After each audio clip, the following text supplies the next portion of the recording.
Good morning.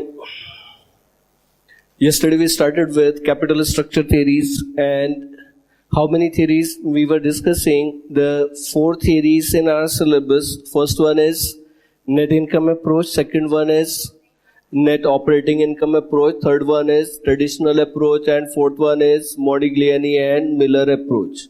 And for these theories we have taken some assumptions. And what the assumptions were taken? First, there are only two type of capital, one is debt and another is equity. Second assumption is firm is having fixed investment policy, means the total capital employed is constant. Then firm is having positive net income, then all the net income will be distributed as dividend. Then there are no taxes, capital markets are perfect, behavior of investors is rational, and cost of debt is less than cost of equity. And thereafter we have done some formulas also. First formula is for value of firm, and for the value of firm the formula is E plus D. What is E? E is market value of equity. What is D? D is market value of debt. Then after this, next value of firm के लिए एक और formula, that is EBIT divided by KO. What is EBIT? Earnings before interest and tax. What is KO? KO is the average or overall cost of capital, and the KO is equal to KD into D upon D plus E plus KE into E upon D plus E. Then after this we are having next is net income. Net income का formula है EBIT minus interest. Then after this, value of equity. Value of equity, this is net income divided by cost of equity, and then value of debt is interest divided by KD. So ये हमारे पास में formulas हो गए and assumptions हो गए. Got this? Then अब इसके बाद में we start with our first theory, right? Net income approach. First theory is net income approach. Net income approach.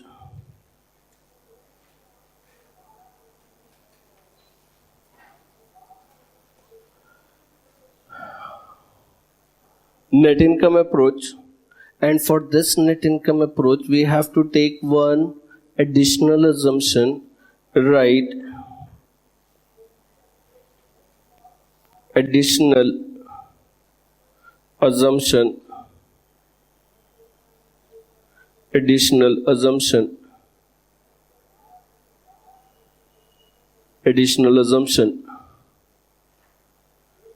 right, apart from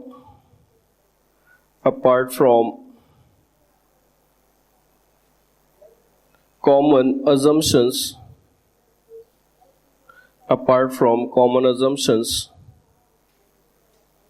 it is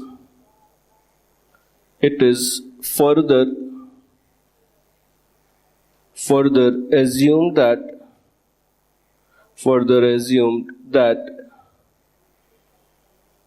cost of debt and cost of equity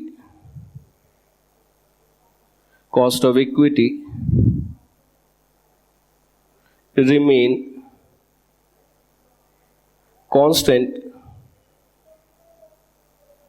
irrespective of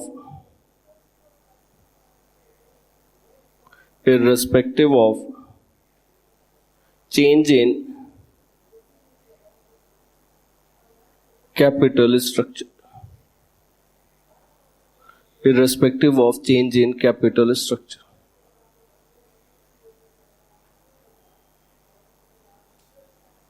ठीक.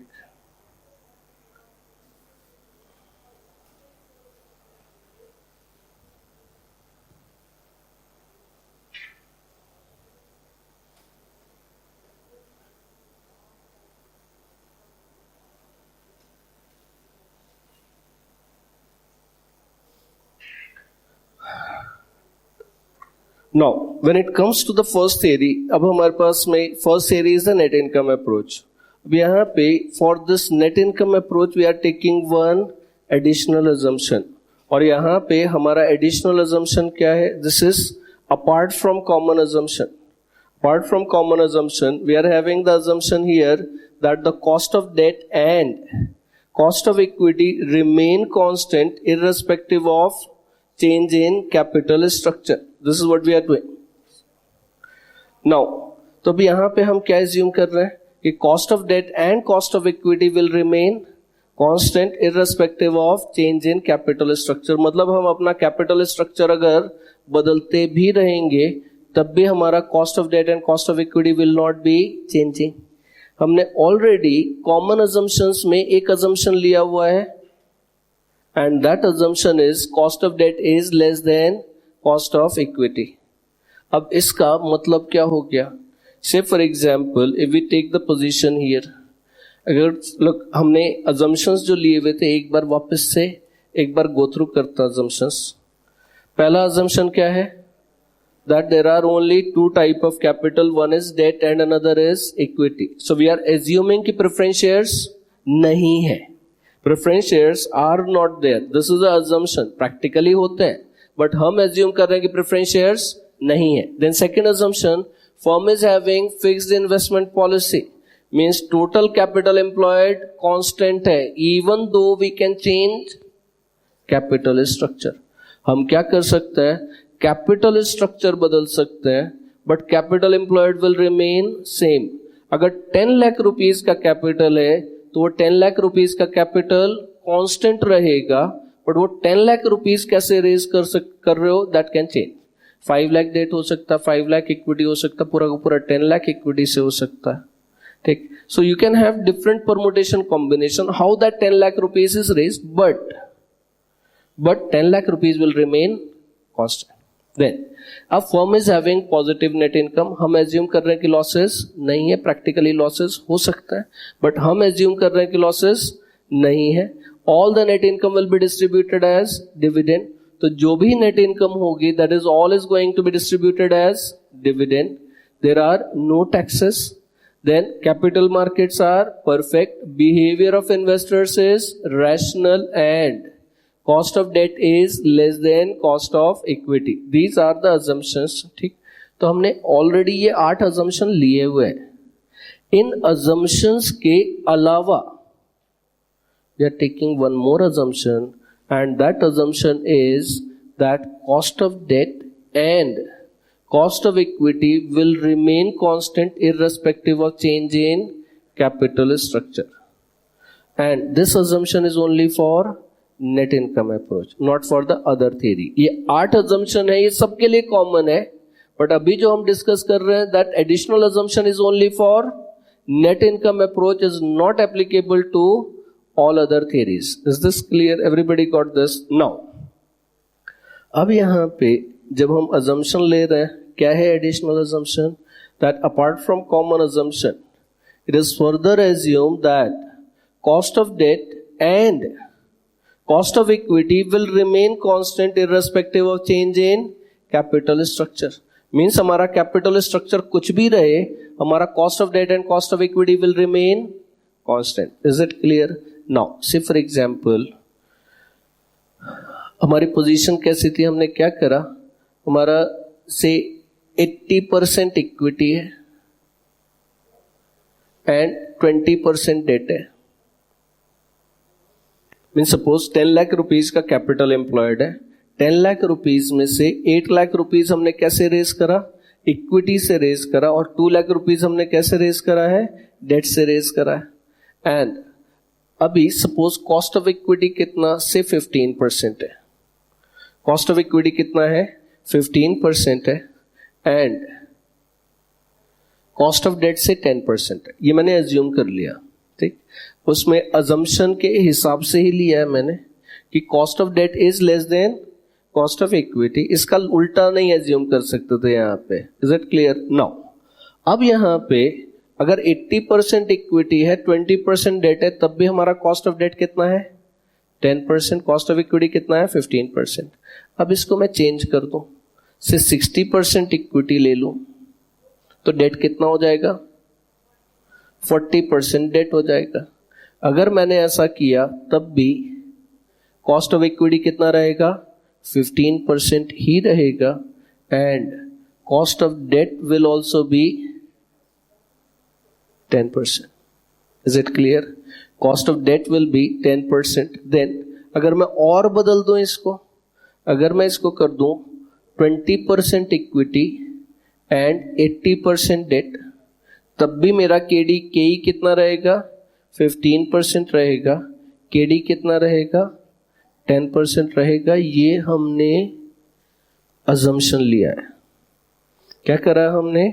assumption लिया है and this assumption is valid only for net income approach. It will not be applicable to other theories. Got this? Then अब यहां पे अगर मैं इसको graphically represent करूं तो मैं क्या कर रहा हूं? On x axis I am taking the percentage of debt in capital structure और on x axis I am taking the capital structure. क्या करा मैंने? एक्स एक्सिस पे हमारा कैपिटल स्ट्रक्चर है,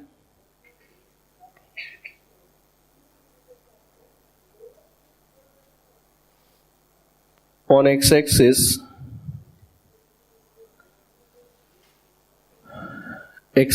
में हमारे पास capital structure and on y-axis it is cost of capital. On y-axis it is cost of capital. अब यहां पे क्या होना है? Look, once you will be plotting the graph here, जब हम यहाँ पे ग्राफ प्लॉट करेंगे तो हमारा कॉस्ट ऑफ डेट कांस्टेंट है। हमारा कुछ भी कैपिटल स्ट्रक्चर है, ये बेसिकली डेट इक्विटी रेशियो है, या फिर हम ये बोल सकते हैं this is percentage of debt in capital. ठीक, अगर मेरा डेट 20% है, डेट 20% है, कॉस्ट ऑफ डेट कितना? 10%। डेट बढ़ा के 40% कर दिया, कॉस्ट ऑफ डेट कितना? 10%। डेट बढ़ा के 80% कर दिया, कॉस्ट ऑफ डेट कितना? 10%। मतलब 2 लाख रुपए का डेट लिया था तब भी किस रेट पे लिया हुआ है? 10%। 4 लाख रुपीज का डेट लिया हुआ है कितने परसेंट पे? 10%। 8 लाख रुपीज का डेट लिया हुआ है कितने परसेंट पे? 10% पे। ठीक, तो अगर मैं इसका ग्राफ प्लॉट करूंगा तो एक ग्राफ कैसे आ जाएगा? This graph will be like this, अगर पैरेलल टू एक्स एक्सिस हो जाएगा। कैसे? अगर मेरा डेट 20% है तब भी कॉस्ट ऑफ डेट कितना? 10%। अगर मेरा डेट 40% है तब भी कॉस्ट ऑफ डेट कितना? 10%। अगर डेट 80% है तब भी कॉस्ट ऑफ डेट कितना? 10%। सो यहां पे ये हमारे पास में आ गया, जो अज्यूम करा था से 10% है तो 10% मैंने यहां पे ले लिया। Is it clear? Then similarly cost of equity is also constant. अगर कॉस्ट ऑफ इक्विटी भी कांस्टेंट है then this graph will also be parallel to x axis. This is KE and KE हमने कितना लिया हुआ है? 15%। और हमेशा cost of equity cost of debt से ज्यादा ही होगा इन थियरीज में, बिकॉज ये हमने एज्यूम करा है that cost of debt is less than cost of equity. Is it clear?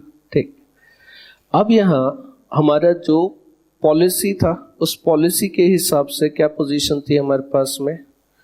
That firm is having fixed investment policy, जो हमारा assumption 2 है। assumption 2 क्या है? That firm is having fixed investment policy means total capital employed is constant but you can change capital structure. हमारा capital employed constant रहेगा but हम capital structure बदल सकते हैं। and we have learned few formulas also. हमने formulas पढ़े हुए। formulas हमने क्या सीखे थे? कितने formulas सीखे हैं? 6 formulas हैं।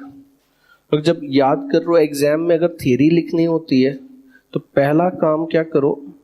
पहले नंबर याद कर लो, कितने नंबर ऑफ पॉइंट्स हैं। अगर हमने अजम्पशंस की बात करी तो कितने कॉमन अजम्पशंस हैं? 8 कॉमन अजम्पशंस हैं। अगर हमारे पास में 8 कॉमन अजम्पशंस हैं तो अब क्या हो गया? 8 कॉमन अजम्पशंस एग्जाम में अब लिखा, उन्होंने पूछा अजम्पशंस लिखो नेट इनकम अप्रोच के, तो 8 कॉमन अजम्पशन, एक एडिशनल अजम्पशन, तो कितने अजम्पशन लिखना है? 9 अजम्पशन लिखना है। अगर तुम पॉइंट वाइज लिखोगे तो हमेशा कन्वीनियंट होता है। जहां पे थ्योरी पैराग्राफ में भी है वहां पे भी पॉइंट वाइज उसको कन्वर्ट करके लो। उसमें एक फायदा क्या होता है कि अगर मेरे को याद है कि 9 पॉइंट्स लिखने हैं तो 9 पॉइंट्स लिखने हैं ना, अगर 8 ही याद आए तो तब भी 9 लिखने हैं ना। तो एक पॉइंट जो पहले लिखा था वापस से लैंग्वेज बदलो और लिख डालो दोबारा से। जब एग्जामिनर पेपर चेक करता है तो इतने ध्यान से थोड़ी ना चेक करता है।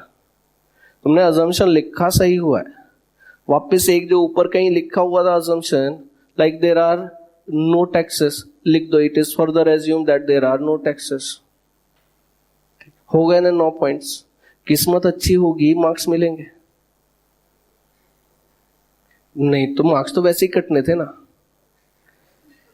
अब तुम क्या कर रहे हो, नुकसान तो कुछ होने नहीं वाला ना। इट्स लाइक पेपर दिया, पेपर देने के पेपर कंप्लीट हो गए, रिजल्ट के पहले एक बार अगर शिरडी जाके आए तो क्या नुकसान है? ठीक है, फायदा नहीं हुआ मान लिया, बट नुकसान भी तो कुछ नहीं हुआ ना। तो कैसा है, एक बार इंस्टीट्यूट को खुश करने की कोशिश करी, फिर ऊपर इंस्टीट्यूट के ऊपर पे भी जो भगवान है उसको भी एक बार खुश करने की कोशिश कर लेते हैं। कहीं ना कहीं तो जुगाड़ बैठेगा। तो क्या हुआ, फायदा अगर सपोज मान लिया कि फायदा नहीं हुआ, नुकसान भी तो कुछ नहीं हुआ ना। तो क्या था, पहले अपना काम किया, पेपर अच्छे से दिए, फिर पेपर देने के बाद में एक और काम करके देख लिया, भगवान को भी खुश करने की कोशिश कर ली। Is like this. सो अब यहां पे क्या हुआ, अगर तुम 8 पॉइंट्स लिख के, लोग exam, getting marks in exam is art also. जो सब लोग पास होके सीए बने हैं उनको सबको बहुत अच्छी नॉलेज थी ऐसा जरूरी नहीं है।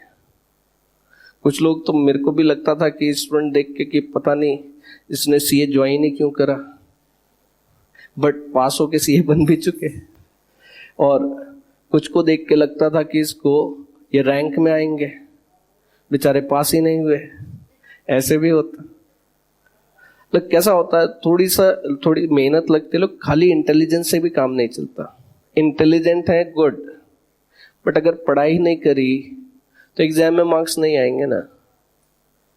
क्या होता है, बाहर से आए पूना में पढ़ने के लिए, पढ़ाई छोड़ के बाकी सब काम में लग गए, तो अब कैसा होता है उसमें, फिर वहां पढ़ाई से तो वो अटेंशन डाइवर्ट हो गया, वो उसमें फिर पास नहीं होते ना। इंटेलिजेंस रखी रह जाती है। और हमारा एग्जामिनेशन सिस्टम इंटेलिजेंस तो टेस्ट ही नहीं करता ना। हमारा एग्जामिनेशन सिस्टम नहीं करता, हमारा एग्जामिनेशन सिस्टम तो मेमोरी टेस्ट करता है। तुम उस 3 घंटे में कितना लिख के आए हो ये मैटर करता, तुम्हारे को कितना नॉलेज है, कितने इंटेलिजेंट हो, क्या कर सकते हो, ये सब बात की बात है। पेपर में क्या लिखा हुआ है ये मैटर करता है। तो उसके लिए कुछ चीजें, तो एग्जाम में नेवर लूज द कूल, कभी भी पेशेंस लूज नहीं करनी चाहिए, ठीक, पैनिक नहीं करना चाहिए पेपर में। लोग एक क्वेश्चन पढ़ा, पहला क्वेश्चन पढ़ा, नहीं आया, कोई बात नहीं। वैसे भी फर्स्ट क्वेश्चन तो नॉर्मली कंपलसरी होता, ठीक, बट एक क्वेश्चन अगर नहीं आता होगा तो कोई फेल होता थोड़ी ना। 84 मार्क्स का अगर तुम सॉल्व करके आओगे, 84 मार्क्स का, तो मार्क्स पास हो गए ना। 60 भी आ सकते हैं प्रैक्टिकल पेपर में, तो 80 में से 60 आते हैं। तो पहला आप क्वेश्चन पढ़ा, नहीं समझा, कोई बात नहीं, दूसरा पढ़ो। दूसरा पढ़ा, वो भी नहीं समझा, तब भी टेंशन मत लो। एक क्वेश्चन तो ऑप्शन को है ना, एक क्वेश्चन ऑप्शन को है, तब भी टेंशन की जरूरत नहीं। तीसरा पढ़ा, वो भी नहीं समझा, तो अब टेंशन वाली बात है, ठीक। तो पहले 2 क्वेश्चन तक तो टेंशन लेने की जरूरत नहीं है। हाँ, तीसरे में भी गड़बड़ है, फिर टेंशन आनी चाहिए। नाउ अब यहां हमारे पास में क्या गया, दैट फॉर्मूलेज हमारे पास में कितने हैं, 6 फॉर्मूलेज। पहला फॉर्मूला है वैल्यू ऑफ फर्म का। Value of firm is value of equity plus value of debt. Then second formula for the value of firm is EBIT divided by KO. KO क्या है, overall or average cost of capital, and the KO is equal to KD into D upon D plus E plus KE into E upon D plus E. KD क्या है, cost of debt, KE क्या है, cost of equity ई क्या है, value of equity D क्या है, value of debt, net income, then इसके बाद में next formula is net income is EBIT minus interest. Remember this is not a general formula for net income, it is within the assumptions that we have taken. जो हमारे parameters हैं उसमें ही आएगा. This is not a general formula. Then value of equity net income divided by KE, value of debt interest divided bye KD. अब यहां पे हमने ये मान लिया कि KD कांस्टेंट है, KE कांस्टेंट है. ठीक, ये तो हमारा अजम्पशन आ गया किसमें, नेट इनकम अप्रोच में. बट हमारा कैपिटल स्ट्रक्चर बदल सकता है. अगर कैपिटल स्ट्रक्चर बदलेगा तो डेट इक्विटी रेशियो, डेट और इक्विटी का प्रोपोर्शन बदल गया. अगर डेट और इक्विटी का प्रोपोर्शन बदला तो क्या KO बदल सकता है, बदल सकता है. तो हम क्या करते हैं, overall cost of capital compute करते हैं फॉर डिफरेंट कॉम्बिनेशंस हियर. ठीक है. नाउ अब यहां पे व्हाट आई एम डूइंग,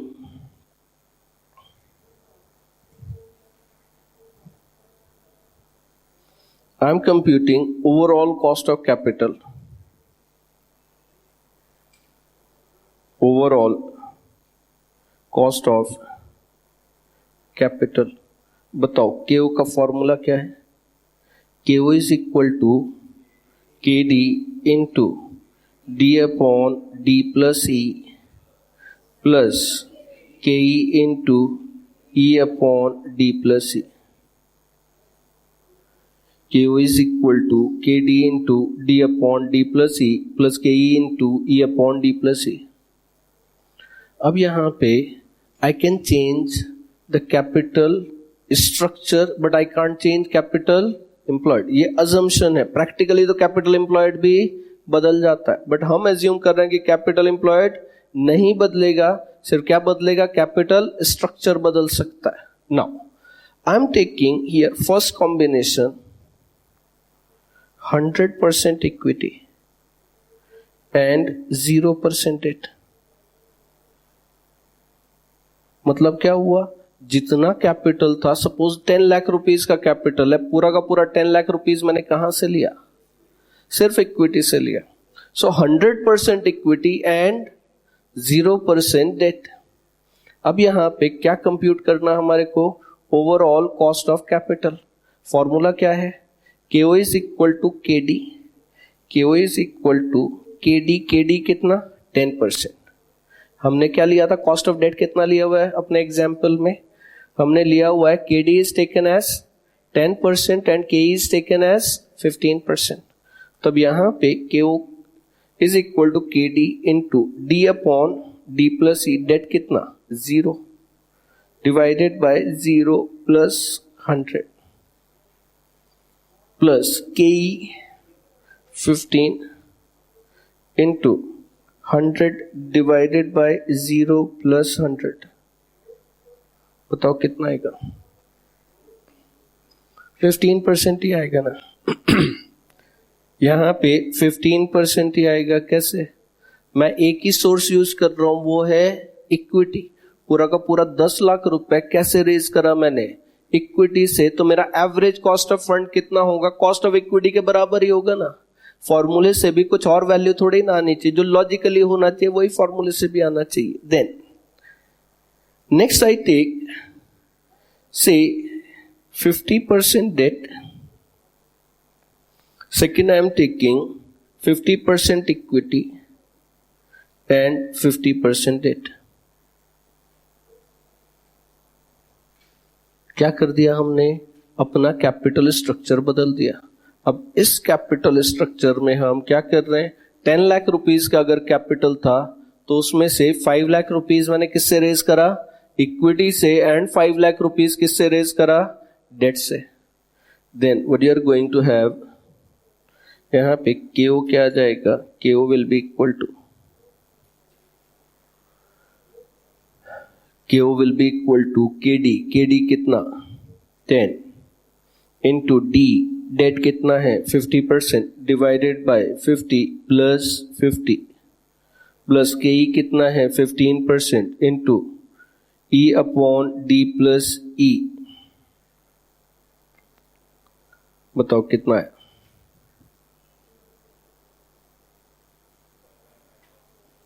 कितना आ गया 12.5%. This is we are getting 12.5%. This is 12.5%. Then अब इसके बाद में next third, I'm taking 0% equity and 100% debt.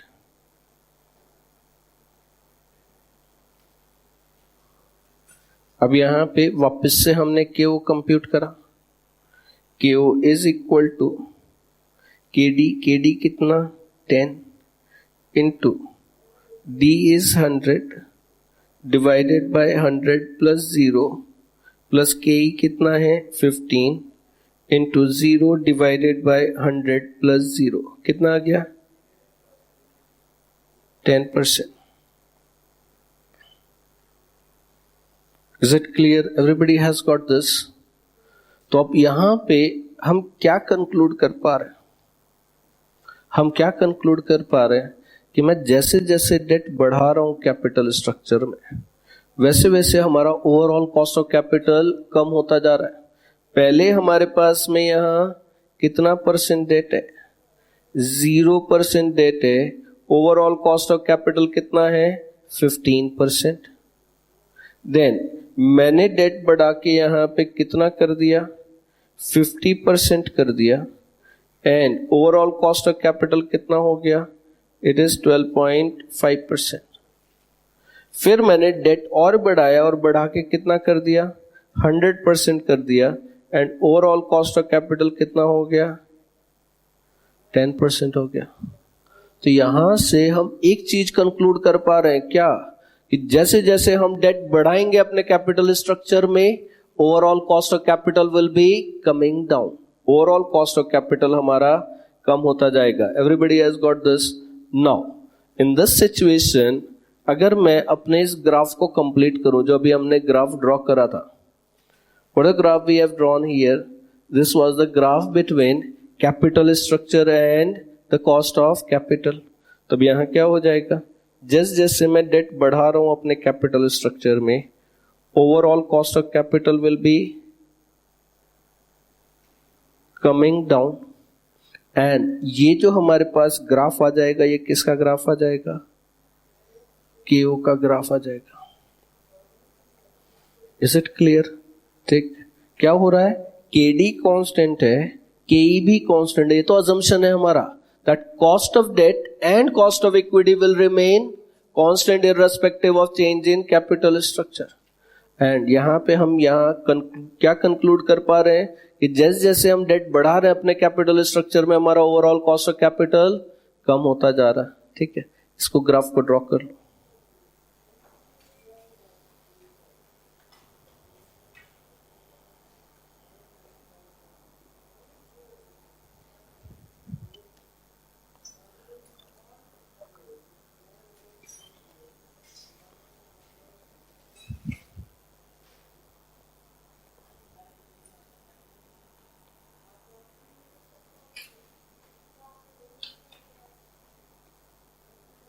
Hope this is clear. Everybody has drawn this.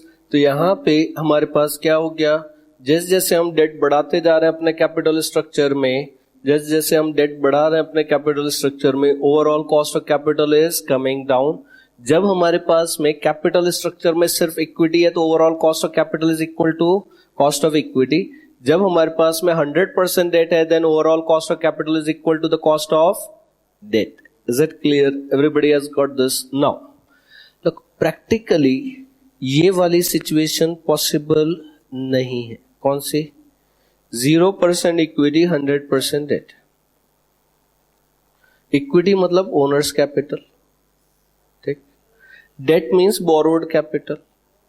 अब यहां पे 0% इक्विटी एंड 100% डेट मतलब शेयर कैपिटल ही नहीं है, कोई बिजनेस का ओनर ही नहीं है. तो ये बताओ लोन ले कौन रहा है? ठीक, बैंक ने लोन दिया, बट लिया किसने? कोई ओनर था ही नहीं. इक्विटी 0% मतलब कोई ओनर्स कैपिटल है ही नहीं. अगर ओनर्स कैपिटल नहीं है तो ओनर भी कोई नहीं हो गया ना, बिना कैपिटल लगाए ओनर कैसे बन गए तुम? Is it clear? Look, it can be 99.99% debt but not exactly 100% debt. 100% debt practically possible नहीं है. It can be 99.9999% or any percentage. Exactly 100% नहीं होगा. ठीक? Now, in that situation, but हमने for the purpose of calculation, I have taken it as 100%, but exactly 100% possible नहीं है. Is it clear? Now, अब यहां हमने वैल्यू ऑफ फर्म के लिए फॉर्मूलेस कितने पढ़े? 2 फॉर्मूलेस पढ़े हमने वैल्यू ऑफ फर्म के लिए. क्या है 2 फॉर्मूले हमारे पास में? One is value of equity plus value of debt, and then the second formula is EBIT divided by KO. अब यहां पे हमने already overall cost of capital compute किया हुआ है, तो हम यहां कौन सा फॉर्मूला यूज करने वाले हैं? We are going to use the second formula for the value of firm, and that formula is EBIT divided by KO. That is the formula we are having. अब यहां क्या हो रहा है? अब जब हम आज बात करते हैं, we come to the EBIT. हमने एक फॉर्मूला पढ़ा था लास्ट चैप्टर में, that business risk financial risk वाले चैप्टर में एक फॉर्मूला हमने करा था रिटर्न ऑन इन्वेस्टमेंट का. पढ़ा था फॉर्मूला. एक प्रॉब्लम सॉल्व करा था जहां पे हमने रिटर्न ऑन इन्वेस्टमेंट कंप्यूट करा था, and from that we were getting some results there. क्या फॉर्मूला रिटर्न ऑन इन्वेस्टमेंट का? Return on investment is EBIT divided by capital employed. और जब हम टर्म यूज कर रहे हैं capital employed means what? Debt plus equity.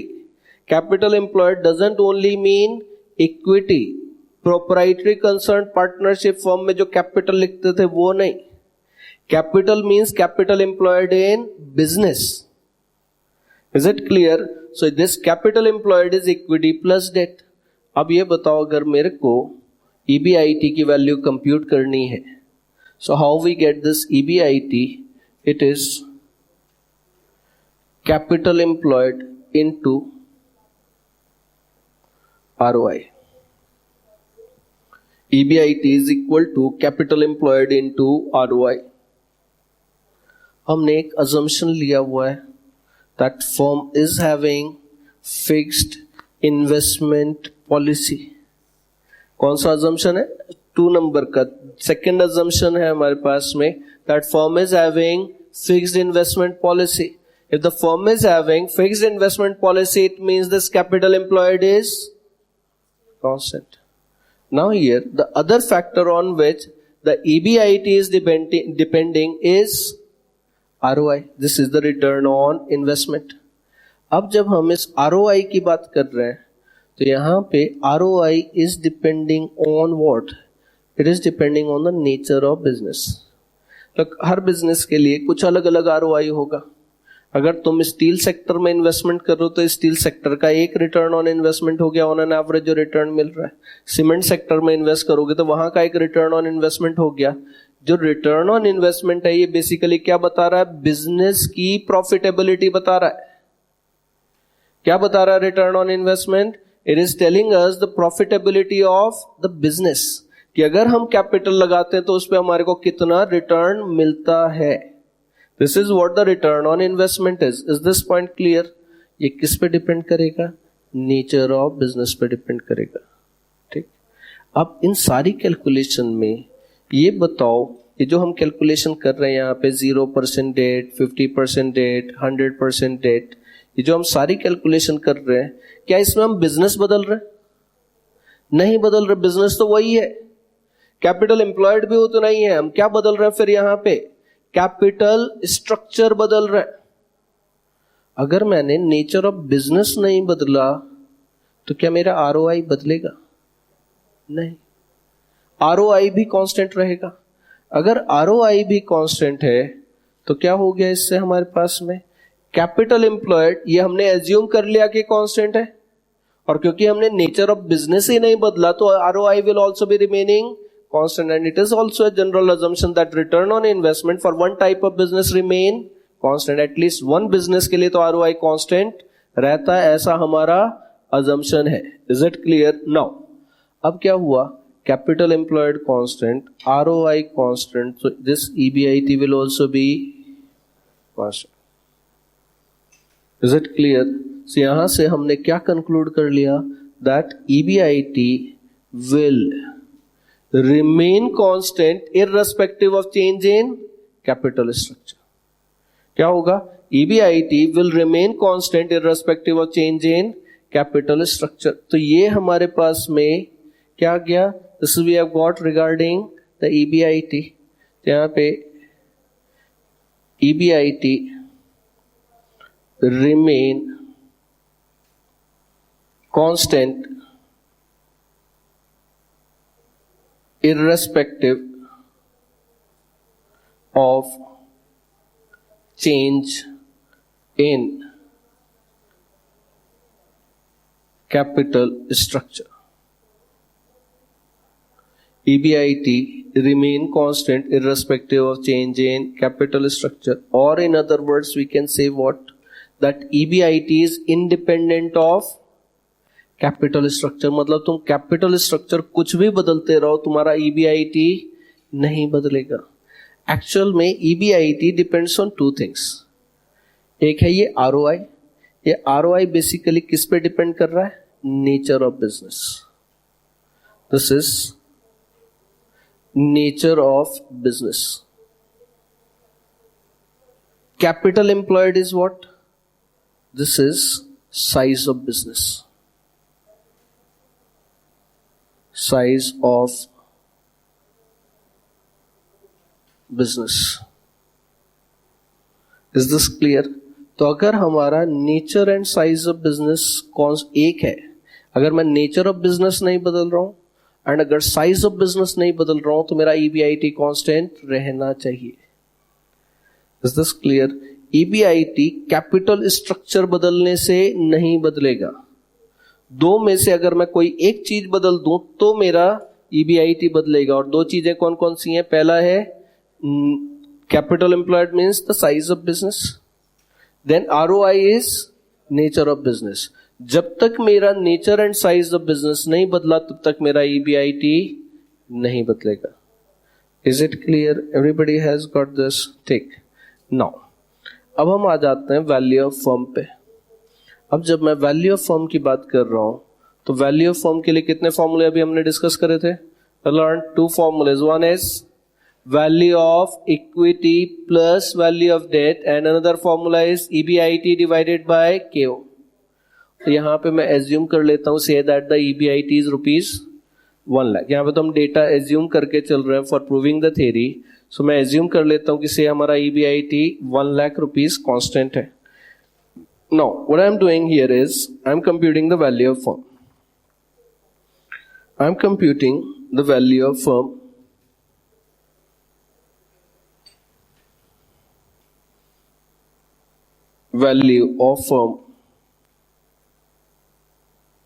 and V is equal to EBIT divided by KO. V is equal to EBIT divided by KO. और यहां पे हम एज्यूम कर रहे हैं दैट से EBIT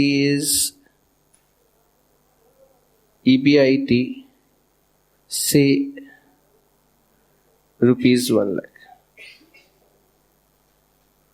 हमने कितना EBIT एज्यूम कर लिया? से ₹1 lakh. That is the EBIT here. ठीक है. अब क्या करना है हमारे को? वैल्यू ऑफ फर्म कंप्यूट करना. Can we compute the value of firm? कैसे कंप्यूट होगा? First combination according to the combination I am taking and here the first combination is 100% equity and 0% debt. 100% equity and 0% debt. And in that case, the value of firm V is equal to EBIT divided by KO. EBIT कितना है? EBIT is 1 lakh and the KO is how much? 15%. KO is 15%. ये जो हमने KO compute करा था, this is the KO here. 1 lakh divided by 15%.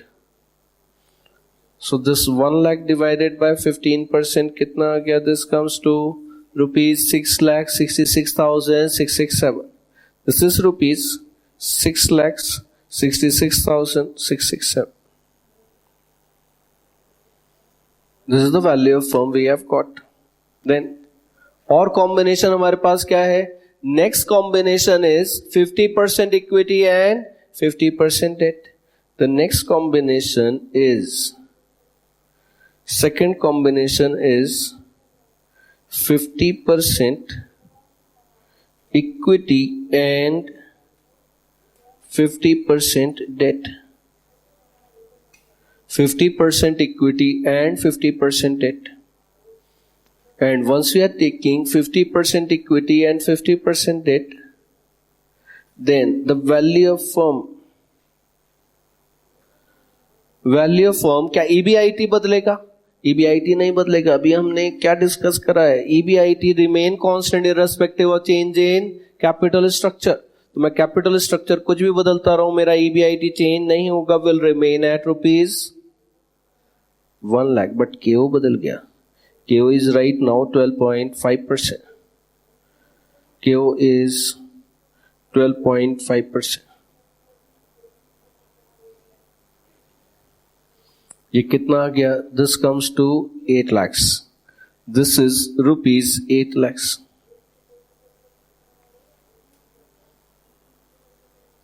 Then अब यहां पे third combination is 0% equity and 100% debt. 0% equity and 100% debt. Here the value of firm is going to be EBIT 1 lakh, KO is 10%. This is rupees. This is rupees 10 lakhs. Is it clear? तब हम यहाँ पे क्या conclude कर पा रहे? What we are able to conclude that as we increase the debt in capital structure, जैसे जैसे मैं debt बढ़ाऊंगा अपने capital structure में, वैसे वैसे क्या होगा? तो overall cost of capital will be coming down, and as overall cost of capital is coming down, value of firm will be going up. Means जैसे जैसे हम debt बढ़ाएंगे अपने capital structure में, overall cost of capital is coming down and the value of firm is going up. अब पहले date 0% था, तो वैल्यू ऑफ फर्म कितना था? 6,66,667. उसको डेट को बढ़ा के कितना कर दिया? 50% कर दिया. This is 8 lakhs. फिर अगर डेट 100% है तो value of firm is 10 lakhs. Is it clear? तो यहां पे क्या हो रहा है? जैसे जैसे तुम डेट बढ़ाते जाओगे वैसे वैसे तुम्हारे वैल्यू ऑफ फर्म बढ़ता जाएगा. So what we should do? If we want to maximize the value of firm, we should maximize the debt in capital structure. अगर हमारे को वैल्यू ऑफ फर्म बढ़ाना है तो हमारे को क्या करना चाहिए? डेट बढ़ा देना चाहिए इन कैपिटल स्ट्रक्चर. मतलब तुम अगर ज्यादा लोन लोगे तो ज्यादा अमीर हो जाओगे. This is what the theory says, but this is what the theory is. It contains some flaw. इसको रेक्टिफाई करेंगे. But what is the theory? Theory is this. क्या है theory? So right,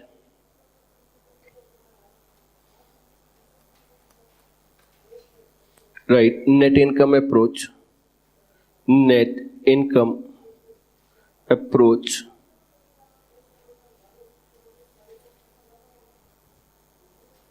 Net income approach.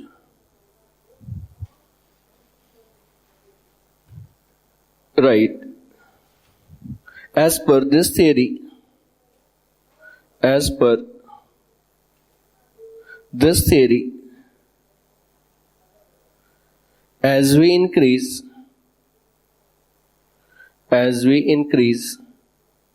the debt in capital structure, as we increase the debt in capital structure, debt in capital structure, overall cost of capital will be coming down, and as overall cost of capital is coming down, overall cost of capital is coming down, value of firm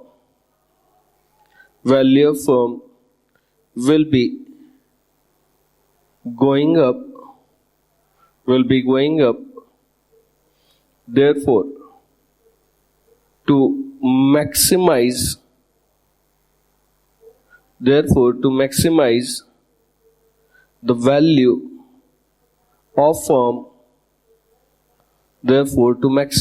value of firm, we should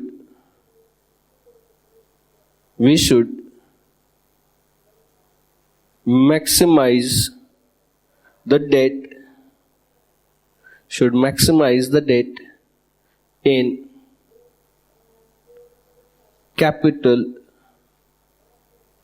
structure.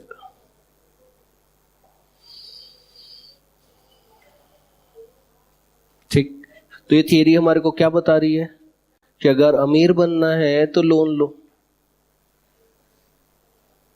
This is what the theory is telling us. Is this clear?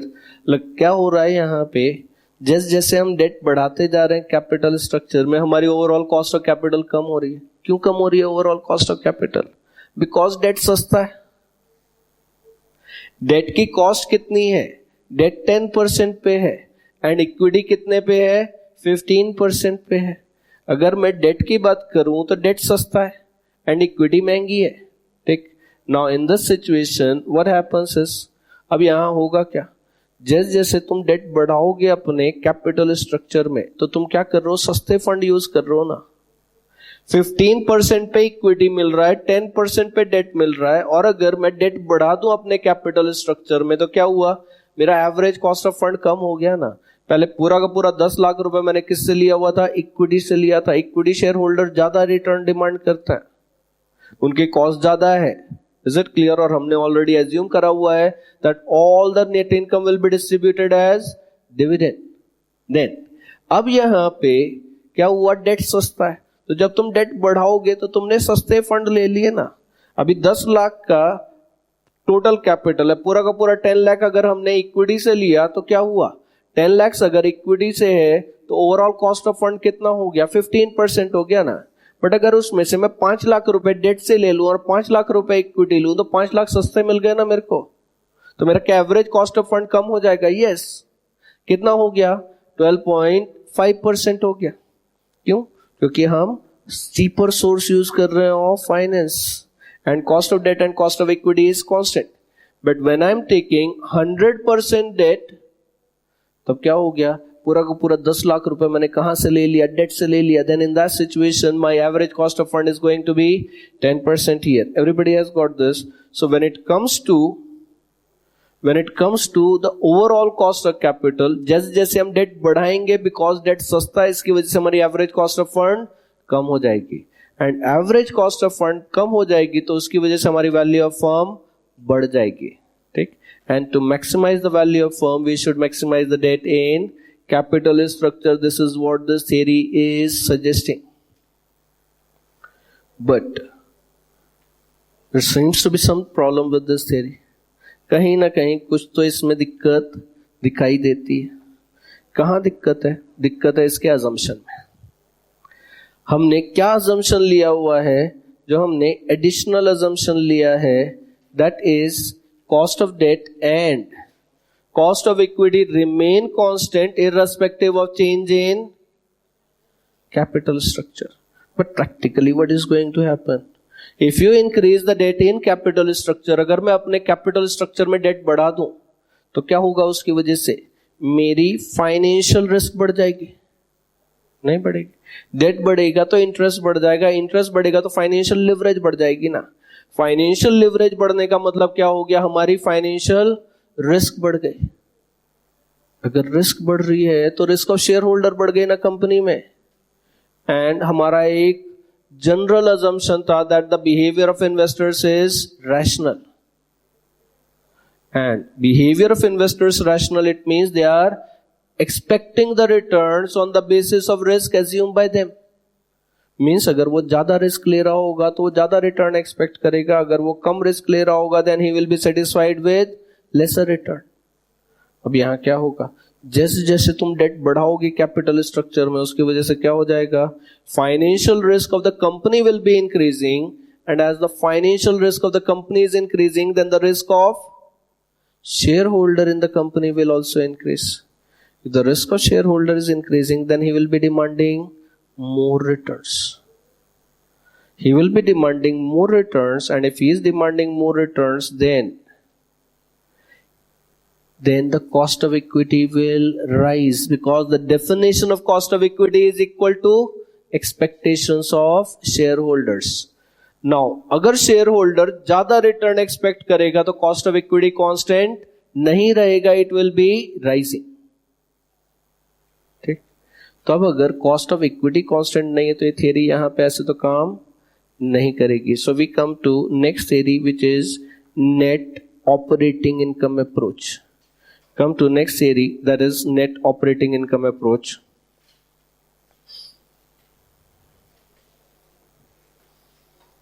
Net operating income approach.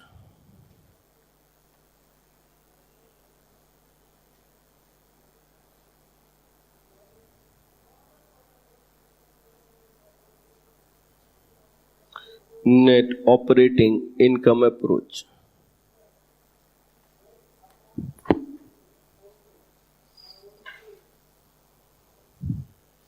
Right.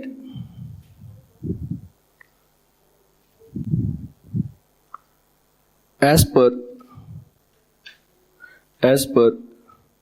net income approach,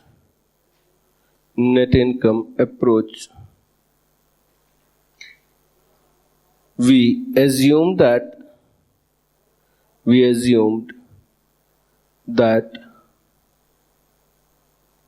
cost of debt and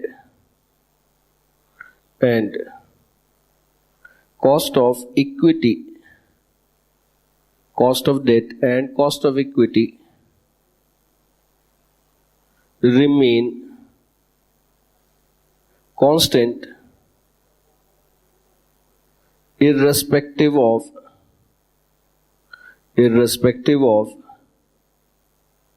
change in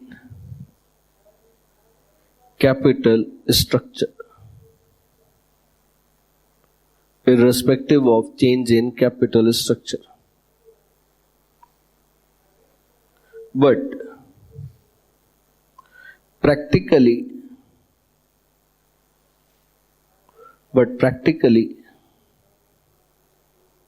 if we increase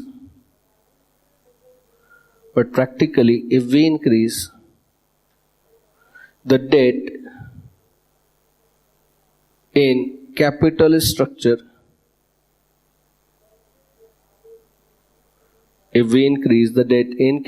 structure,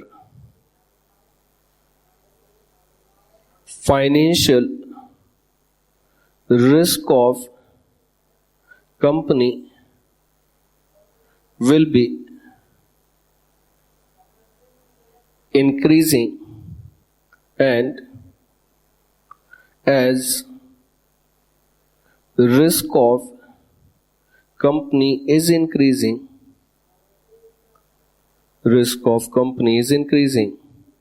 then risk of shareholders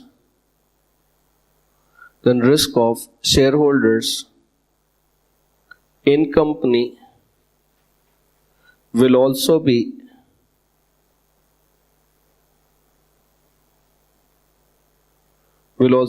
increasing.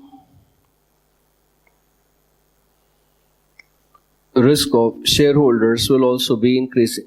तो क्या हुआ, net income approach में हमने assume करा था that cost of debt and cost of equity remain constant.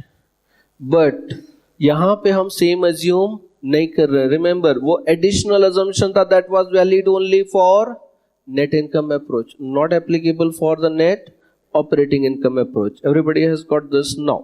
अब यहां पे क्या हो रहा है? That if you are increasing the debt in capital structure, अगर मैंने कंपनी का डेट बढ़ा दिया तो क्या हो गया? कंपनी की फाइनेंशियल रिस्क बढ़ गई. अगर फाइनेंशियल रिस्क कंपनी की बढ़ी, then I am the owner or the shareholder of the company, तो मेरी भी रिस्क बढ़ गई ना कंपनी में. अब कंपनी रिस्की है तो जहां मैंने इन्वेस्टमेंट किया हुआ है वहां रिस्क बढ़ती है. अगर रिस्क उधर बढ़ी तो मैं भी तो रिटर्न ज्यादा डिमांड करूंगा ना. If I am demanding more return, then the cost of equity, will it remain constant? Answer is no. Cost of equity will be rising. Is that clear? So write as risk of shareholders is increasing. Risk of shareholders is increasing. They will be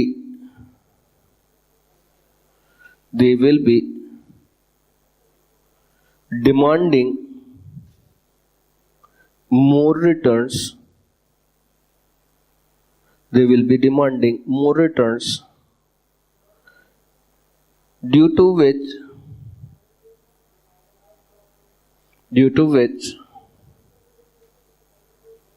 cost of equity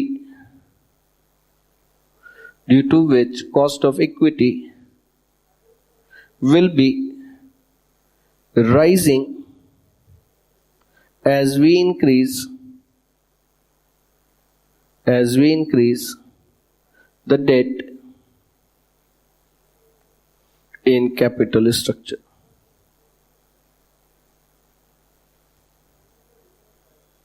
As we increase the debt in capital structure. Hope this is clear. Everybody has got this. तो यहां पे क्या हो गया कि अब यहां पे कॉस्ट ऑफ इक्विटी कांस्टेंट नहीं रहेगा. Cost of debt will be constant but the cost of equity will not be constant. अब अगर मैं इसको graphically represent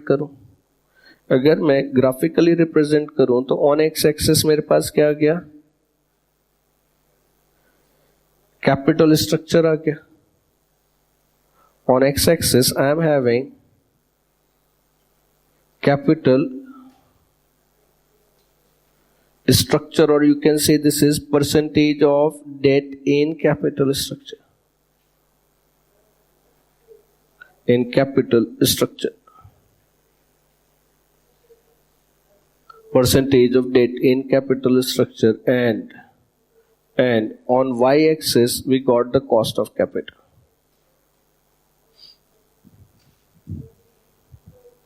On y-axis we got the cost of capital. ठीक. अब यहां पे ये बताओ, क्या कॉस्ट ऑफ डेट कांस्टेंट है? कॉस्ट ऑफ डेट अभी भी कांस्टेंट है. ठीक है. Cost of debt will remain constant. KD is constant. But the theory is saying कि जैसे जैसे हम डेट बढ़ाएंगे कैपिटल स्ट्रक्चर में, financial risk of company will be increasing, and as the financial risk of the company is increasing, then risk of shareholders in the company will increase. If the risk of shareholders is increasing, then they will be demanding more return, due to which the cost of equity will be rising. Because what is the definition of the cost of equity? Cost of equity is equal to expectations of shareholders. तब यहाँ पे क्या हो जाएगा? That the cost of equity will be rising. Cost of equity is rising.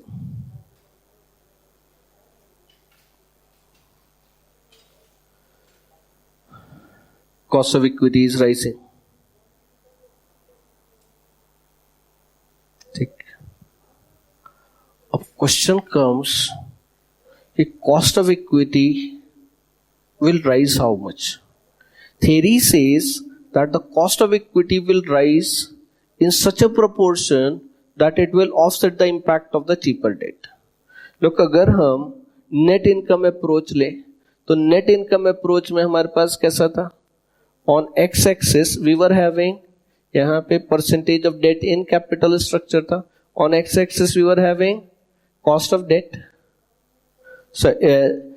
Capital structure था, Y axis पे cost of capital था. तो यहाँ पे क्या हो गया? ये केडी आ गया और ये केई हो गया.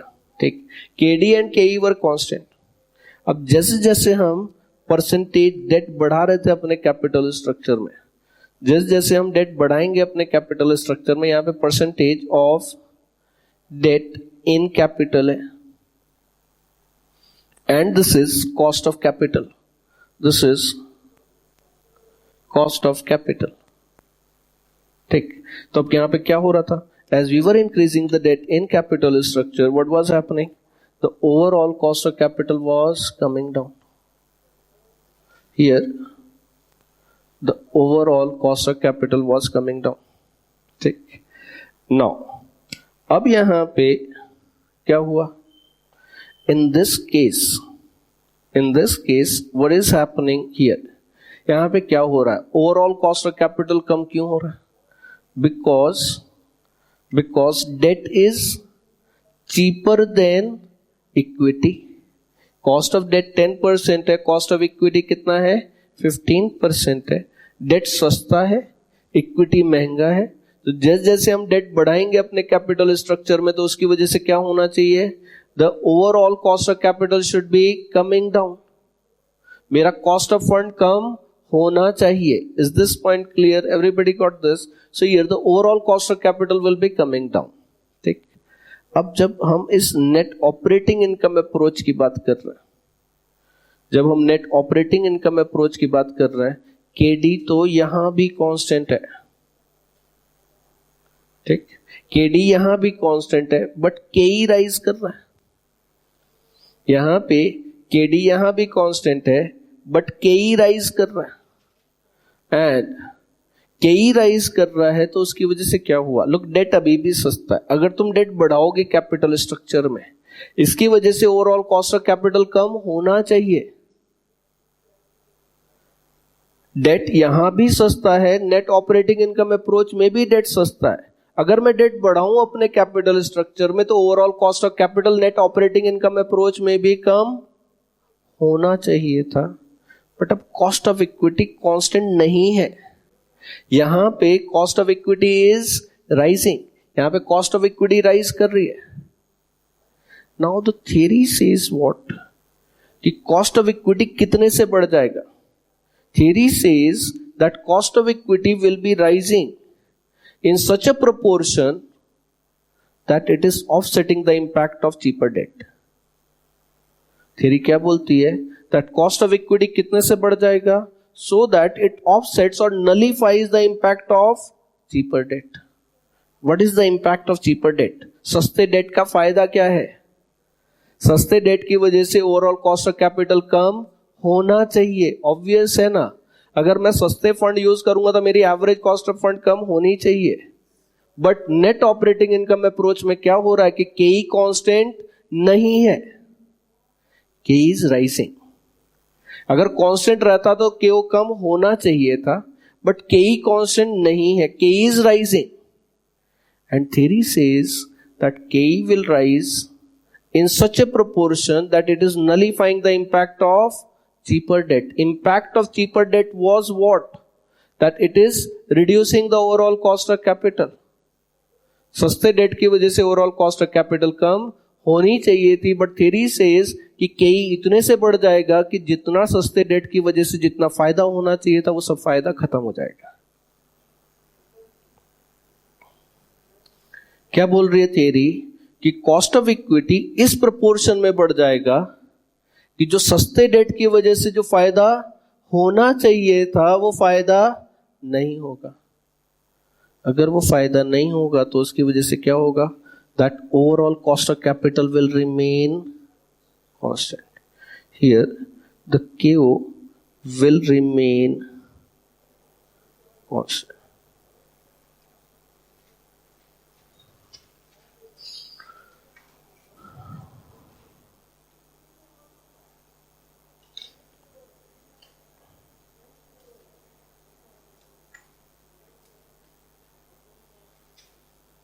KO will remain constant.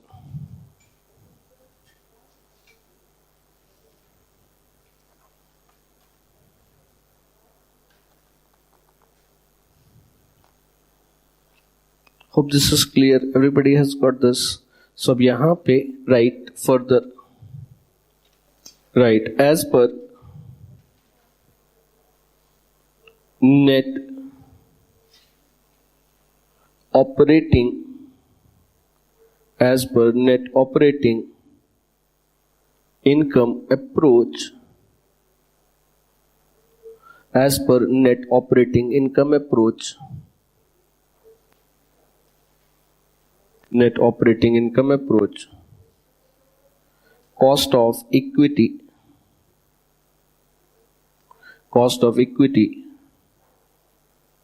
will be rising in such a proportion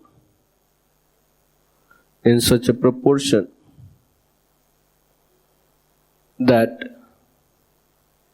it offsets the impact of cheaper debt, due to which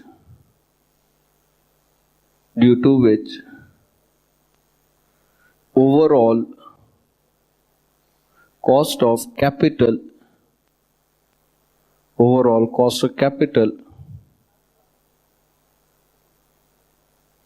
remain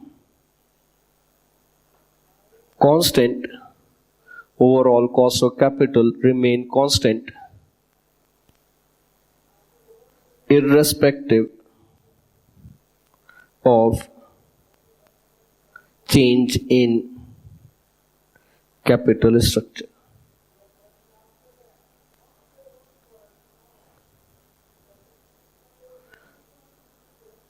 Irrespective of change in capital structure. Is this clear? So यहाँ पे net operating income approach क्या बोल रही है? That जब हम debt बढ़ाएंगे capital structure में तो उसकी वजह से कंपनी की फाइनेंशियल रिस्क बढ़ेगी. अगर कंपनी की फाइनेंशियल रिस्क बढ़ेगी तो शेयर होल्डर की भी रिस्क बढ़ेगी. अगर शेयर होल्डर की रिस्क बढ़ेगी, ही will B demanding more return. And what is the definition of the cost of equity? Cost of equity is equal to expectations of shareholders. And as the shareholders are demanding more return, तो उसकी वजह से cost of equity is going to rise. Cost of equity बढ़ेगा. And theory says कि cost of equity कितना बढ़ जाएगा? Cost of equity इतना बढ़ जाएगा कि उसकी वजह से जो सस्ते डेट का जो फायदा होना था वो सब फायदा खत्म हो जाएगा. That is what is going to happen here. Is this point clear? This is what the theory is saying here. ठीक है. Now अब यहाँ पे क्या हो गया? KO कांस्टेंट हो गया. वैल्यू ऑफ फर्म का फॉर्मूला क्या है? वैल्यू ऑफ फर्म का फॉर्मूला है EBIT डिवाइडेड बाय KO. अब हमने पिछली बार ही सीख लिया था that EBIT remain constant irrespective of change in capital structure. हमारे कैपिटल स्ट्रक्चर बदलने से EBIT बदलता ही नहीं है. अब हम क्या सीख रहे हैं कि KO भी कांस्टेंट है. EBIT कांस्टेंट हो गया, KO कांस्टेंट हो गया, इसका मतलब वैल्यू ऑफ फर्म भी कांस्टेंट हो गया ना. न्यूमरेटर डिनोमिनेटर दोनों ही कांस्टेंट हो गए, तो इसका मतलब हमारा value of firm will also be constant. Is this clear? So right as overall cost of capital in bracket write KO is constant, as overall cost of capital KO is constant.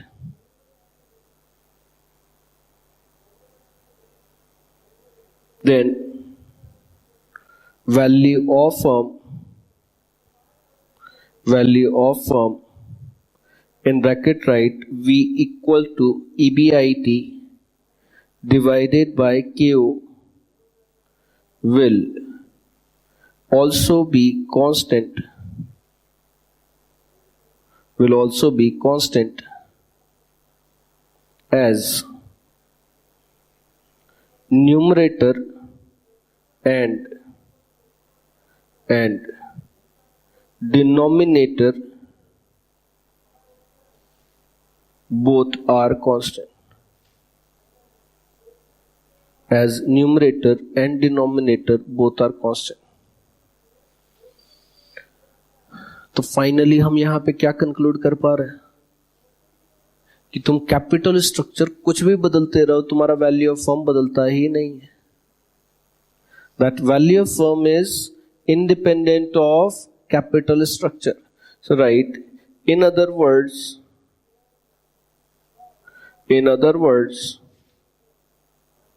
we can say that as per net operating income approach, as per net operating income approach, value of firm is independent of capital structure.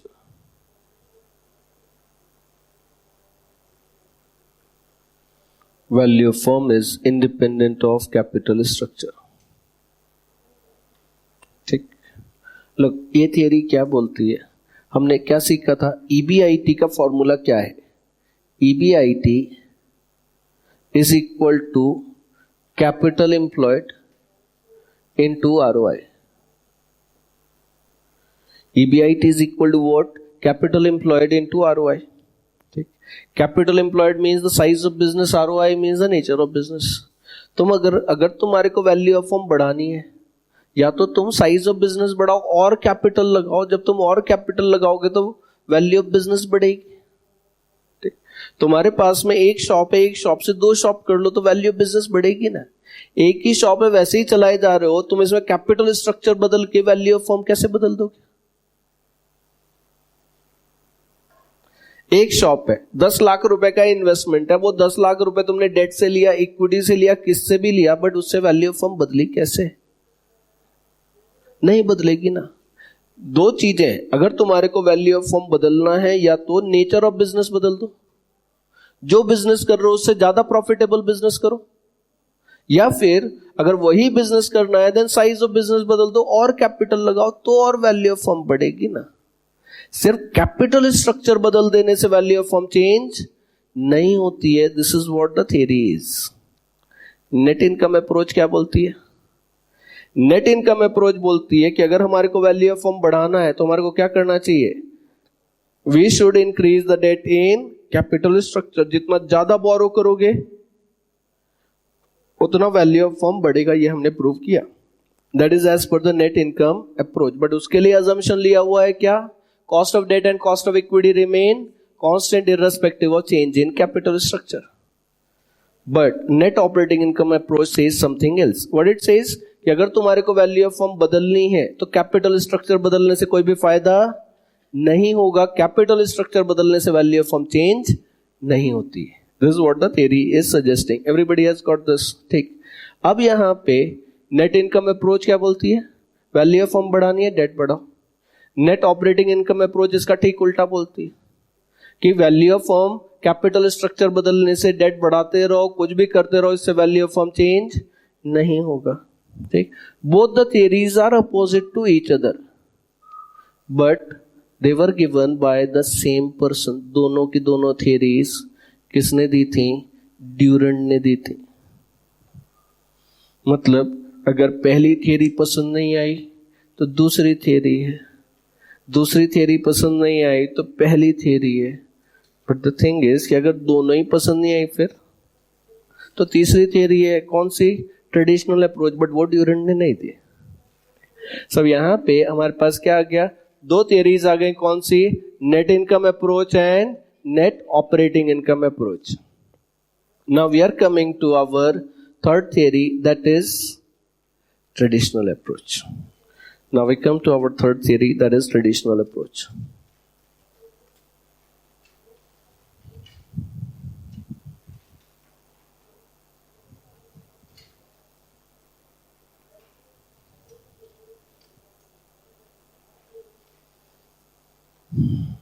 Traditional approach.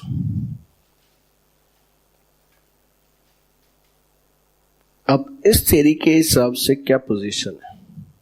Look how the behavior of investors is there in the stock market. Stock market में investors का normal behaviour होता कैसे है? Look, अच्छा कोई invest करता है क्या स्टॉक मार्केट में?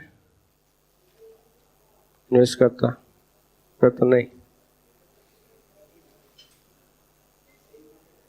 पैसे ही नहीं रहते, वो सब फीस में लगा दिए। ये भी इन्वेस्टमेंट है।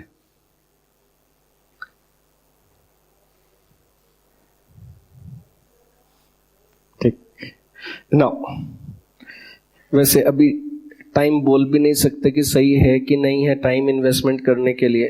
ठीक, चलो, बट नॉर्मली लोग स्टॉक मार्केट में इन्वेस्टमेंट कैसे करते हैं? Look, on x axis we are taking the capital structure.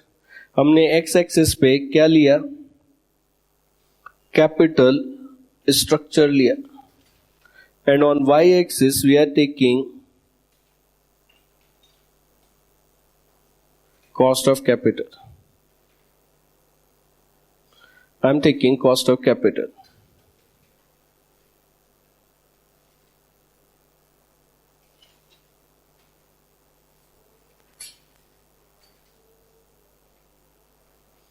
Now, अब यहां पे when it comes to the investors behavior, अब investors का behavior normally कैसा होता है?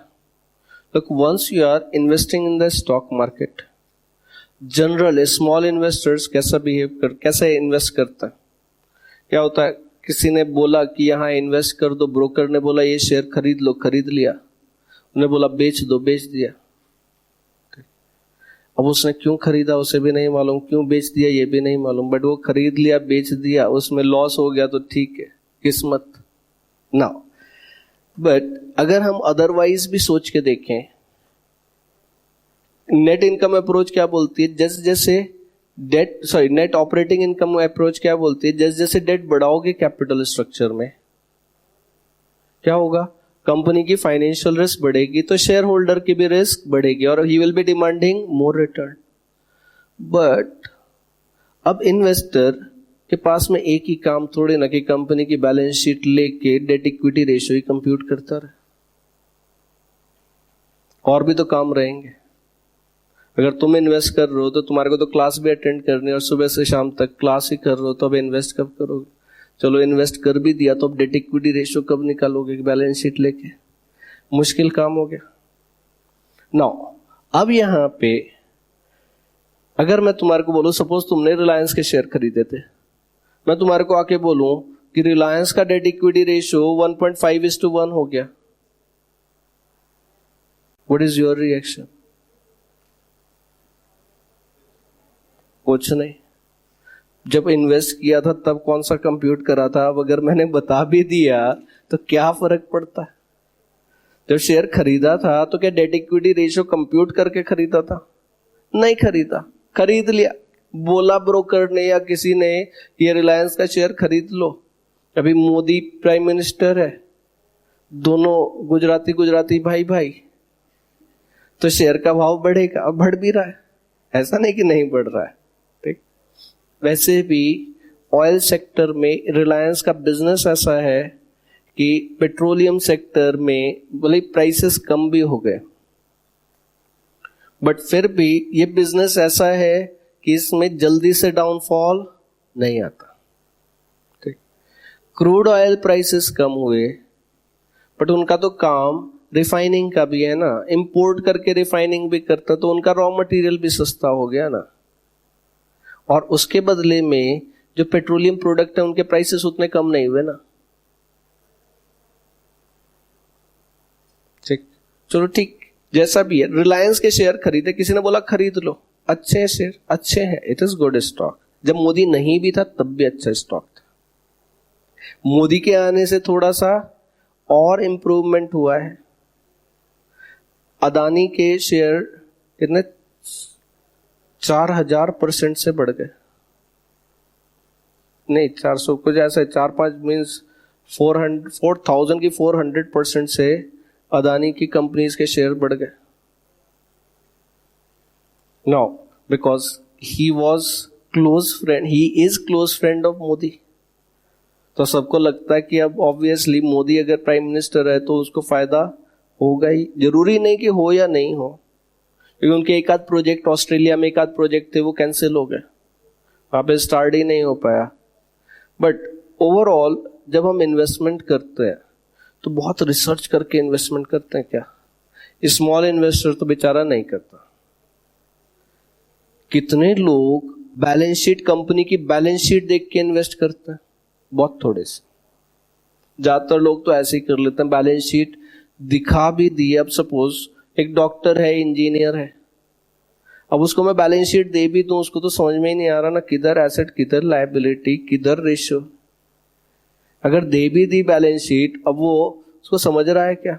डॉक्टर को दी, बोला इसकी फाइनेंशियल हेल्थ चेक करो, तो अब स्टेथोस्कोप लगा के चेक करेगा कि तो हार्ट बीट सुनाई नहीं देंगे उसमें, डेड है कंपनी ना। अब यहां पे क्या हुआ कि जब शुरुआत में डेट इक्विटी रेशियो बढ़ता है, अगर मैं ये बोलूं कि डेट इक्विटी रेशियो 1.5:1 है, अच्छा है कि खराब है? Up to 2:1 it is not bad. जो जनरल स्टैंडर्ड्स है उसके हिसाब से अगर debt equity ratio up to 2:1 है, then it is a good ratio. Up to 2:1 there is no problem. So अगर 1.1:1 था, अगर उससे डेट इक्विटी रेशियो बढ़ के 1.25:1 हो गया तो क्या खराब हो गया? नहीं हो गया खराब एज सच, कुछ बहुत बुरा थोड़े ना है। 1.5:1 हो गया तो क्या बुरा हो गया? नहीं हो गया। एक्चुअल में तो शेयर होल्डर को पता ही नहीं चलेगा कि कंपनी का डेट इक्विटी रेशियो थोड़ा बहुत फ्लक्चुएट हो भी गया है। कैसा है, वो कोई रोज देख के बैलेंस शीट थोड़ी ना देख रहा है कंपनी की, उसने तो इन्वेस्टमेंट कर दिया। थोड़ा बहुत तो फ्लक्चुएशन हमेशा ही होता रहता ना, कोई थोड़ा लोन ले लिया, कुछ रीपे कर दिया, डेट इक्विटी रेशियो बदलता ही रहता है। Will it be becoming a news? नहीं।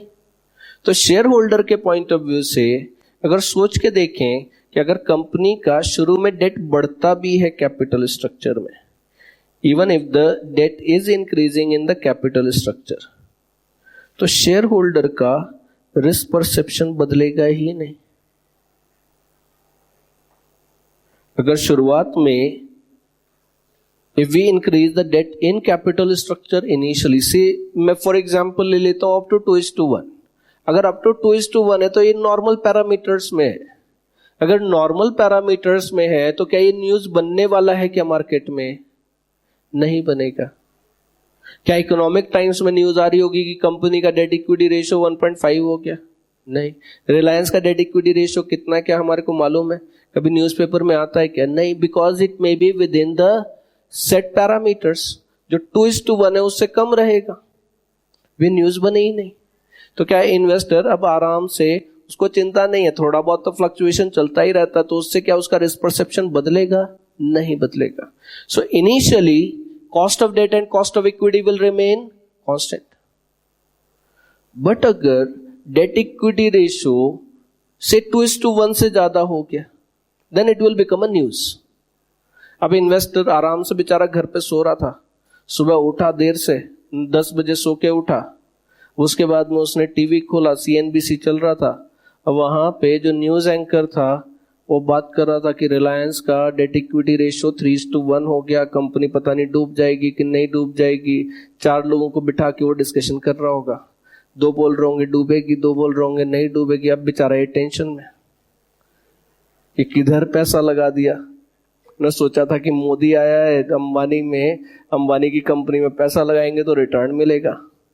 अब यहाँ पे तो न्यूज चैनल वाले तो कुछ और ही बता रहे हैं कि कंपनी डूब भी सकती है, डेट इक्विटी रेशियो बढ़ गया। और वो टेंशन में ने क्या करा, ब्रोकर को फोन उठाया, अब उसको समझा नहीं क्या करे, और लगा शेयर का भाव। और क्या होता है उसके साथ में, जब ऐसा होता है तो वो न्यूज चैनल वाले क्या करते हैं, कंपनी के स्टॉक के प्राइस का ग्राफ भी दिखाते रहते हैं। अब जब बुरी खबर आएगी तो थोड़ा तो गिरेगा ही ना शेयर का प्राइस। गिर रहा है शेयर का प्राइस, अब ये टेंशन में कि शेयर का प्राइस 1000 रुपए था, 950 हो गया, कल गिर के शायद 800 रुपए हो जाएगा, फिर 700, फिर 0, फिर तो सारे पैसे डूब जाएंगे। वो क्या करता है, इमीडिएटली अपना मोबाइल निकालता, ब्रोकर को फोन करता, बेच दो। बेच दिया, अब उसको शांति हो गई। ठीक, अब कैसा है, अब वो वापस से उसको अब कम से कम नींद तो आएगी ना। अब रिलायंस के शेयर रख के, ठीक है बढ़ना था पर आज तो गिर रहा है ना। तब क्या हो गया कि जब तक शुरुआत में ये न्यूज नहीं बन रही तो शेयर होल्डर को पता ही नहीं चलता कंपनी का डेट इक्विटी रेशियो कितना।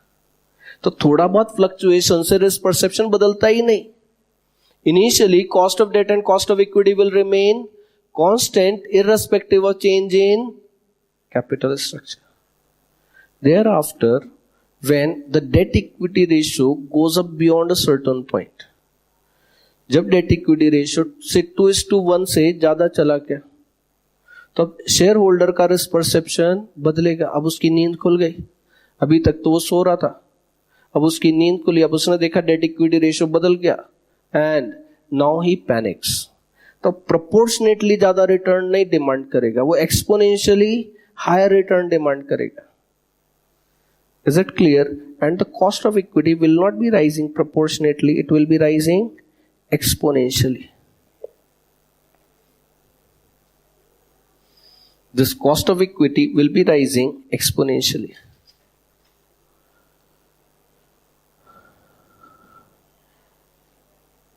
Cost of equity will be rising exponentially.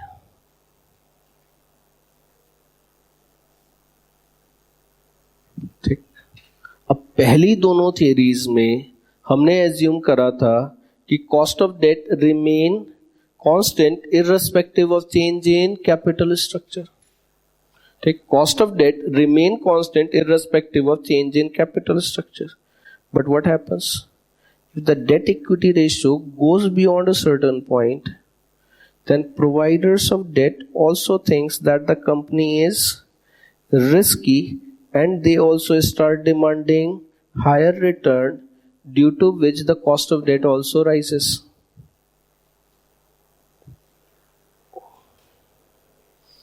Is it clear?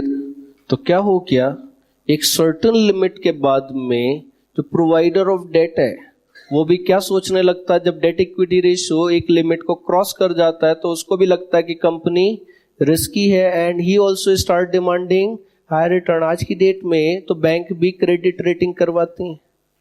अब अगर कंपनी का डेट इक्विटी रेशियो खराब हो गया तो कंपनी की रेटिंग खराब हो जाती है, रेटिंग खराब होती है तो system automatically rate of interest बढ़ा देता है and the cost of debt will also be rising. तो अब यहां पे क्या हुआ कि शुरुआत में जो हमारी पोजीशन है, this position initially is similar to net income approach. It is similar to net income approach. Then अब इसके बाद में cost of debt constant है, but cost of equity is rising. This is similar to net operating income approach. But when cost of debt and cost of equity both are rising, now it is different. Is it clear? तो अब यहां पे क्या हो गया, जो शुरुआत की पोजीशन है जहां पे cost of debt and cost of equity both are constant, this situation is similar to net income approach. Then उसके बाद में cost of debt constant है but cost of equity is rising, this is similar to net operating income approach. When the cost of debt and cost of equity both are rising, then this is different here. ये हमारी पहली theory से match नहीं कर रहा है। तो अब यहां पे क्या होगा, that initially when cost of debt and cost of equity both are constant, and as you increase the debt in capital structure, then overall cost of capital will be coming down, then it will be stabilizing a bit, and then it will be going up.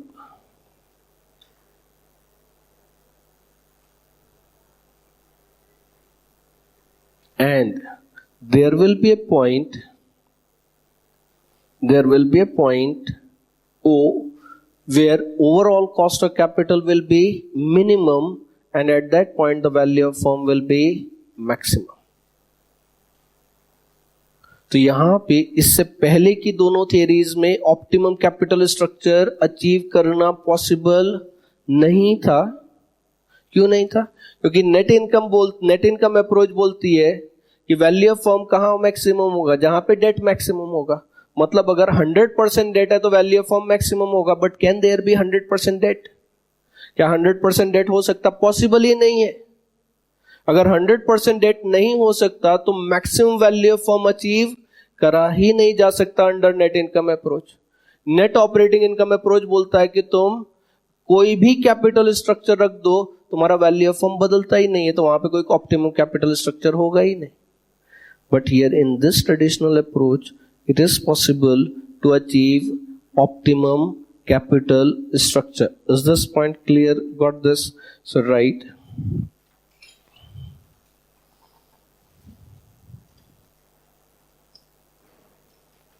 Right. As per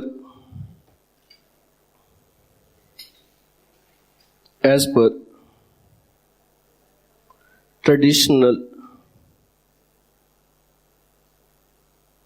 approach,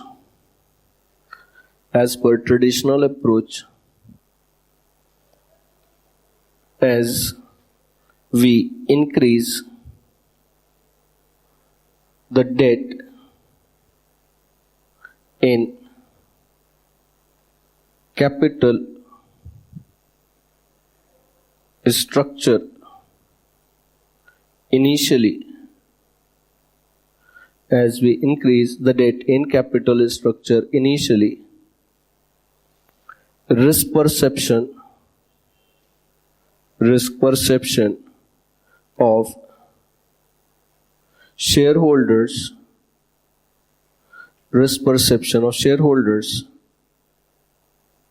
about the company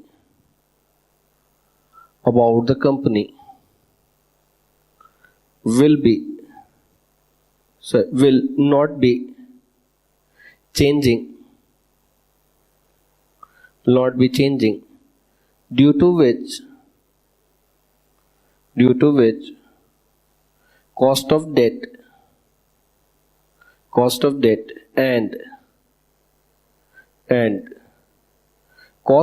equity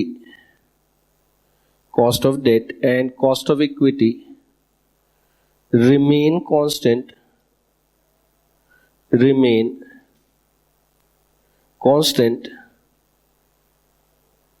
irrespective of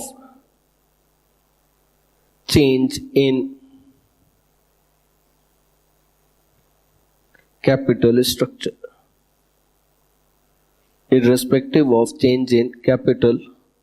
structure. But when debt equity ratio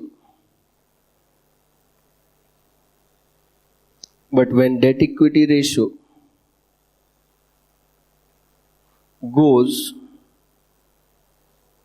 beyond a certain point,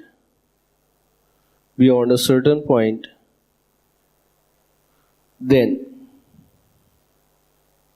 risk perception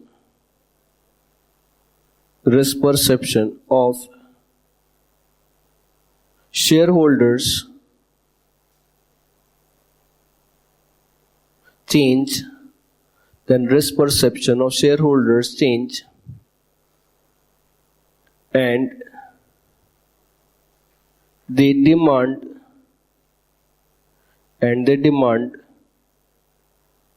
higher returns,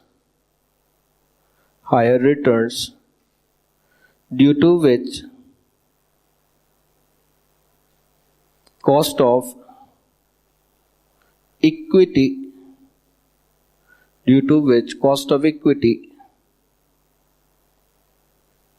rises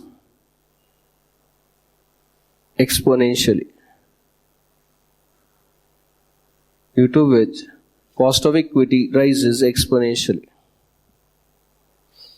rises exponentially.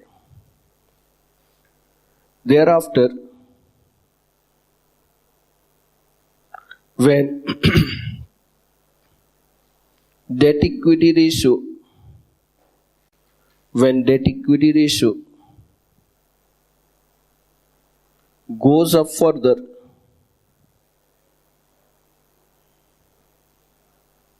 then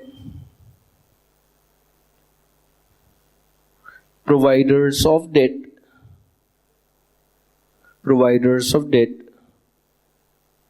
also demand higher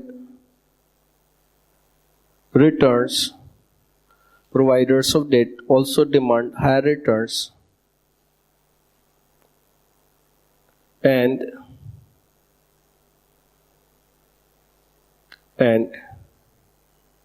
cost of debt also rises exponentially.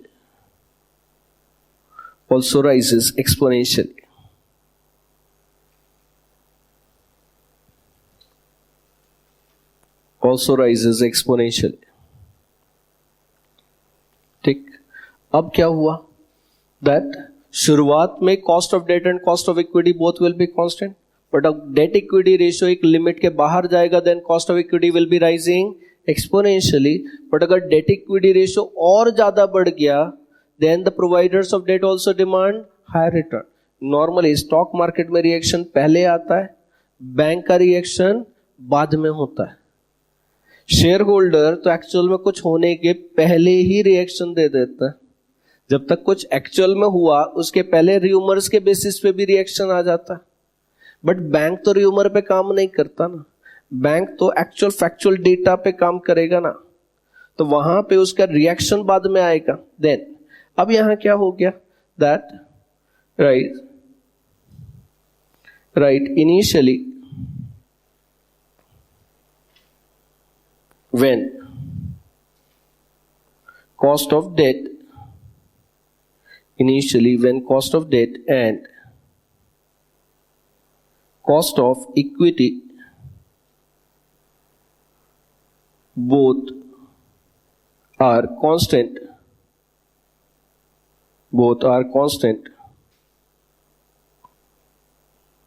overall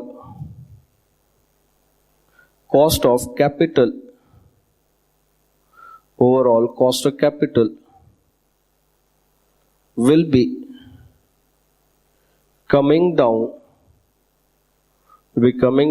as we increase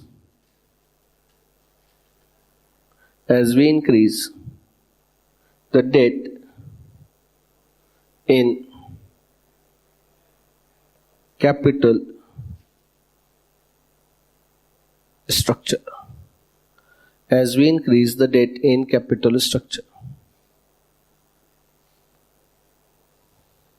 Thereafter,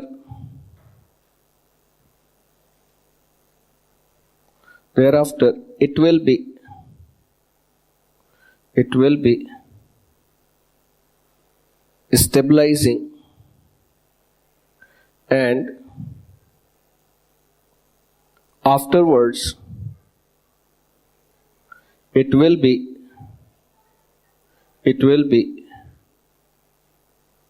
going up when cost of debt and cost of equity, cost of debt and cost of equity both are rising.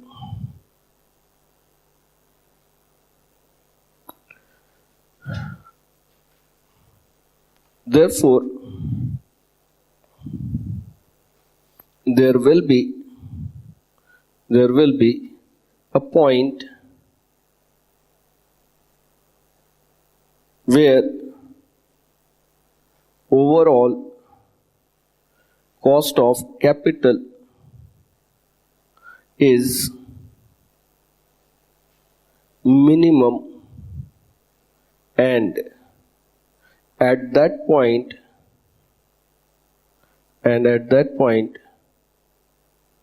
value of firm will be maximum, and at that point value of firm will be maximum. Hope this is clear. ठीक, क्या position आ गई यहाँ पे हमारे पास में? शुरुआत में जब cost of debt and cost of equity दोनों कांस्टेंट है तो overall cost of capital will be falling down because this is similar to net income approach. Then cost of equity is rising but the cost of debt is constant, then it will be stabilizing a bit. But when the cost of debt and cost of equity both are rising, then the overall cost of capital will also be rising. So therefore there will be a point जहाँ पे overall cost of capital minimum होगा and जहाँ पे overall cost of capital minimum है वहाँ पे value of firm maximum हो जाएगी. क्यों? क्योंकि formula is EBIT divided by KO. तो अगर KO कम हुआ तो वैल्यू ऑफ फर्म बढ़ जाएगा. That is what we are having. ठीक, तो ये हमारे पास में 3 बेसिक थियरीज आ गई हैं. Tomorrow will be doing solving the problems on these 3 theories. ठीक, overall cost of capital is minimum. Overall cost of capital is minimum and at that point the value of firm will be max. ठीक है, thank you very much.